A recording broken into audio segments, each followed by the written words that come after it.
সুপ্রিয় দর্শক আসসালামু আলাইকুম। সুলতানাস কিচেনে সবাইকে আরও একবার স্বাগতম। আমি আজকে তৈরি করব তেলের পিঠা বা পোয়া পিঠা। সেজন্য প্রথমে আমি একটা মিক্সিং বোল নিয়েছি, তাতে দিয়ে দিচ্ছি 1 কাপ চালের গুঁড়া। এখানে শুকনো বা ভিজা যে কোনো চালের গুঁড়ো নিলেই হবে। আর দিয়ে দেব এখানে 1 কাপ ময়দা, দিয়ে দেব হাফ কাপ কোরানো নারিকেল। এই পিঠাটা তৈরি করব খেজুরের গুড় দিয়ে। আমি গত বছরের যে খেজুরের গুড় সেটা ফ্রিজে রেখেছিলাম, ডিপ ফ্রিজে। সেখান থেকে নিয়েছি কিছুটা গুড় আর অল্প পানি দিয়ে কুসুম গরম করে নিয়েছি। স্বাদ মতো লবণ দিলাম। গুড় জাল করে নিয়েছিলাম সেটা আমি এখন ময়দা এবং চালের গুঁড়োর সাথে অল্প অল্প করে দিব আর এটা ভালোভাবে মাখিয়ে নেব। একেবারেই দিব না, তাহলে এটা বেশি পাতলা হয়ে যেতে পারে। অল্প অল্প করে দিব আর ভালোভাবে এটা ফেটিয়ে নেব। এই ফেটানো যত ভালো হবে পিঠাগুলো তত ফুলকো হবে আর অনেকক্ষণ এটা সফট থাকবে। একটু লক্ষ্য করলেই বুঝতে পারবেন যে আমি কিভাবে ফেটিয়ে নিচ্ছি। মনে হচ্ছে এটা বেশি ঘন হয়ে গিয়েছে, আরও একটু গুড় দিয়ে দেব। এরপরে ফেটানোর পর আমি এটা 30 মিনিটের জন্য রেস্টে রেখে দিব ঢেকে।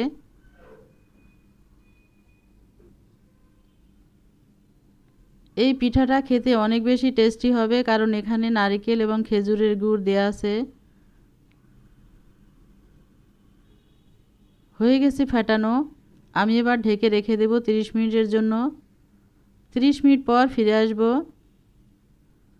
30 মিনিট পর ঢাকনা তুলে নিয়েছি। এই যে ভাজার আগে চামচ দিয়ে আরও একটু ফেটিয়ে নেব। আর এখানে আমার একটা ছোট্ট স্টিলের পিস লাগবে। এই যে এটা নিয়েছি। ভাজার জন্য চুলায় একটা কড়াই বসিয়ে দিয়েছি, তাতে দিয়েছি পর্যাপ্ত পরিমাণে তেল, সাথে পিরিচও দিয়ে দেব। এটা একেবারে হাই হিটে গরম হবে। তেলের ভিতর থেকে পিরিচ তুলে নিব। এই পিরিচের উপরে ব্যাটার দিয়ে দেব। ব্যাটার দেওয়ার পর তেলে আস্তে করে ছেড়ে দিব। এভাবে যদি এই পিরিচ বা যে কোনো বাটি দিয়ে তৈরি করি তাহলে পিঠাগুলো একই মাপের হবে, সেজন্য দেয়া। আশা রাখি রেসিপিটা আপনাদের অনেক বেশি ভালো লাগবে। যাদের ভালো লাগবে লাইক দিবেন, সবার সাথে শেয়ার করে দিবেন, পাশে থাকা বেল বাটনটি ক্লিক করে দিবেন। যারা এখন আমার চ্যানেলটি সাবস্ক্রাইব করে দেননি, আশা রাখি তারাও সাবস্ক্রাইব করে আমার পাশে থাকবেন। একদম ফুটবলের মতো ফুলে উঠেছে পিঠাগুলো। এরই মধ্যে তৈরি হয়ে গেল একটা পিঠা। আমি আরও একটা দিয়ে দেখাচ্ছি। যখন আমরা এই পিঠাগুলো তুলব পিরিচটা তেলের ভিতরেই রেখে দিতে হবে।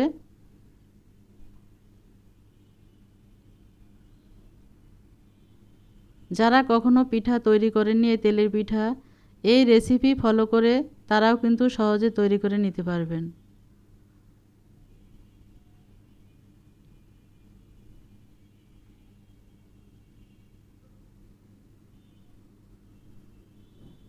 উপর থেকে এভাবে তেল উঠিয়ে দেব বা ছিটিয়ে দেব। পিঠার উপরে যে একটু অসমতল দেখা যাচ্ছে এটা কিন্তু সেই নারিকেল, যার কারণে এমন মনে হচ্ছে।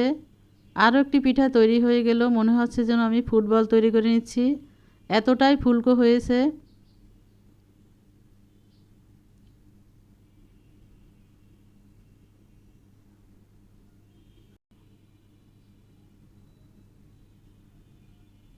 আরও একটা পিঠে দিয়ে দিচ্ছি তেলের ভিতরে।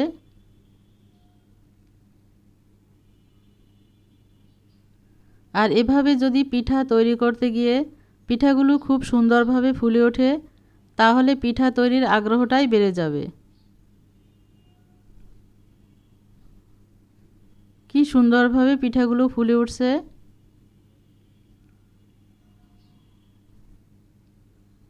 পিঠা তৈরির সময় চুলাটা কিন্তু আমি মিডিয়াম টু হাই হিটে রেখেছি, একেবারে হাই হিটে না, তাহলে কিন্তু খুব দ্রুতই পুড়ে যাবে। এরই সাথে তৈরি হয়ে গেল আরও একটি পিঠা। তুলে নিচ্ছি আমি।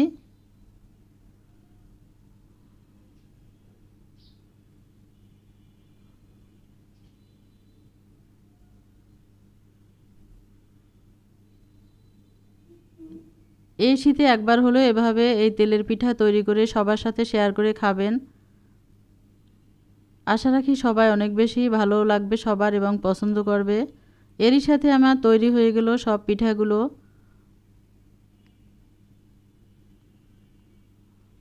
সব পিঠাগুলো আমি একটা সার্ভিং প্লেটে তুলে নিলাম। এই যে পিঠাগুলো অনেক বেশি সফট হয়েছে আর এর ভিতরটা অনেক একেবারে ফুলকো পকেটের মতো হয়েছে। আমি একটা ছিঁড়ে দেখাচ্ছি।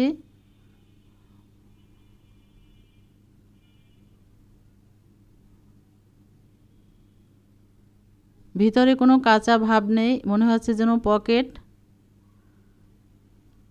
আশা রাখি রেসিপিটি আপনাদের অনেক বেশি ভালো লেগেছে। যাদের ভালো লাগছে তাদের একটু হলেও উপকারে আসবে। ভালো থাকবেন, সুস্থ থাকবেন। আজ তাহলে এ পর্যন্তই। দেখা হবে পরবর্তী কোনো রেসিপিতে।